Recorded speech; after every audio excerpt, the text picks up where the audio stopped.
केंद्रीय खनन एवं ईंधन अनुसंधान संस्थान सिम्फर के प्लैटिनम जुबली समापन समारोह में शामिल हुए झारखंड के राज्यपाल रमेश बैस। सिम्फर की ओर से चेन्नई में विकसित तरल अपशिष्ट पदार्थों से पोटास निष्कासन के पायलट संयंत्र का राज्यपाल के द्वारा वीडियो कॉन्फ्रेंसिंग के जरिए उद्घाटन।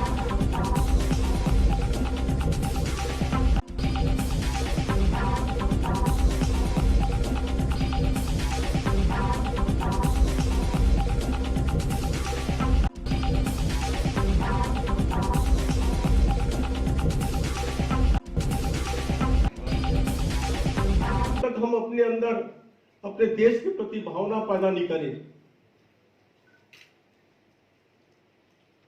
कभी कभी मुझे लगता है कि अब तो एक ऐसा यंत्र भी आ गया है कि हवा से पानी बन जाता है। तो मैं बैठे बैठे सोचता था कि जब हवा से पानी बन सकता है तो पानी से ऑक्सीजन हाइड्रोजन क्यों नहीं बन सकता है? अगर कल्पना कीजिए, अगर कहीं पानी से हम हाइड्रोजन बना लें तो समुद्र के पानी इतने हैं कि उसे इतना हाइड्रोजन बन सकता है कि हमको खर्च करने की जरूरत नहीं पड़ेगी।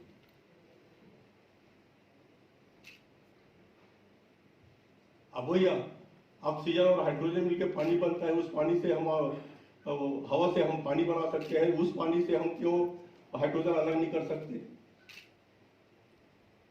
अगर इस बात की तरफ हम ध्यान दें कि हम छोटे से अपनी मेहनत से हम देश को क्या दे सकते हैं, जब तक हमारे मन में ये इच्छा नहीं होगी, देश प्रेम की भावना नहीं होगी, तब तक हम जो अब अभी सपना देख रहे हैं। आज तो देश स्वतंत्र हुए आज 75 साल हो गए। मुझे याद है कि जब मैं हिंदी सलाहकार समिति में मैं जब दौरे में जाता था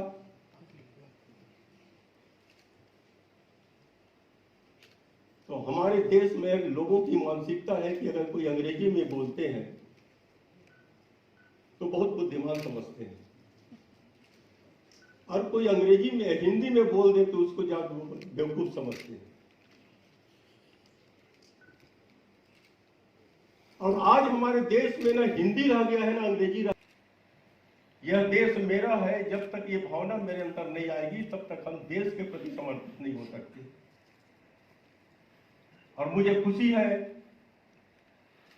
कि CSIR संस्था में इतने वैज्ञानिक हमारे काम कर रहे हैं, इतने तकनीक उच्च कोटि के आधुनिक तकनीक ला रहे हैं, और विदेशों में भी आविष्कार कर सकते हैं, क्या अच्छा चीज बना सकते हैं। इसके लिए अगर आप लोग ध्यान देंगे तो इस संस्था का नाम तो होगा, लेकिन देश का नाम भी विदेशों में जाएगा कि भारत तकनीकी में भी पीछे नहीं है, वो कुछ भी बना सकता है, कुछ भी कर सकता है।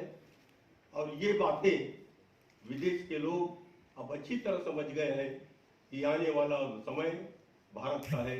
इन बातों के साथ मैं अपनी बात समाप्त करता हूँ। जय झारखंड। और यह इतनी पुरानी संस्था होने के बावजूद अच्छे ढंग से चला रहे हैं।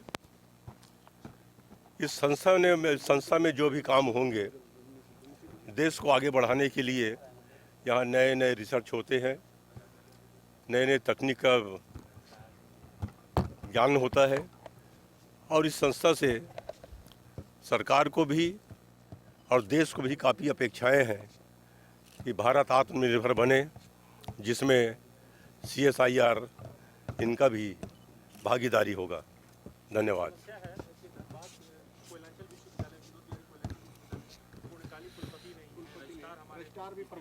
अभी चालू हो रहा है, उसका प्रोसेस हो गया है, उसका अभी हो जाए। 4 वाइस चांसलर की नियुक्ति होनी है, वो हो रही है, प्रक्रिया में है वो।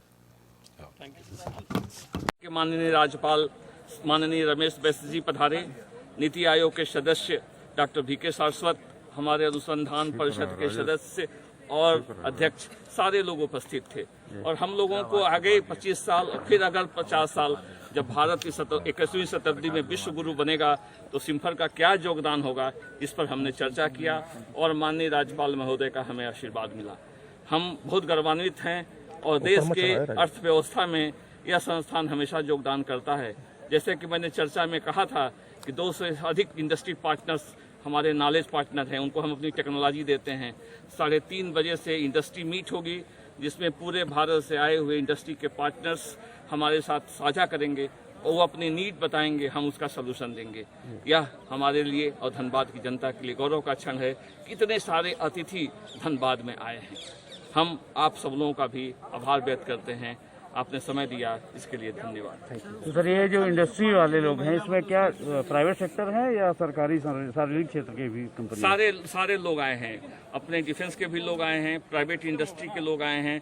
अभी हम लोगों ने एक, जैसा मैंने कहा, कुद्रेमुख आयरन और को हम लोगों ने 185 करोड़ की टेक्नोलॉजी दी है। तो इस तरह से बहुत सारे लोग आए हैं। अगर आप लोगों को समय मिले तो 4 बजे के आसपास आएंगे तो आप महसूस करेंगे कि सिम्फर का पूरे भारत में ही नहीं, अफगानिस्तान में, मस्कट में, नेपाल में, भूटान में, और हम वो समय दूर नहीं है जब हम अमेरिका में और ऑस्ट्रेलिया में भी अपनी टेक्नोलॉजी देंगे। जो पायलट जो प्रोजेक्ट का जो लोकार्पण हुआ है वो क्या? ये हमारे भारत सरकार ने हमें 100 मिलियन टन कोयला को गैसीफाई करने के लिए जिम्मेवारी मिली है नीति आयोग को।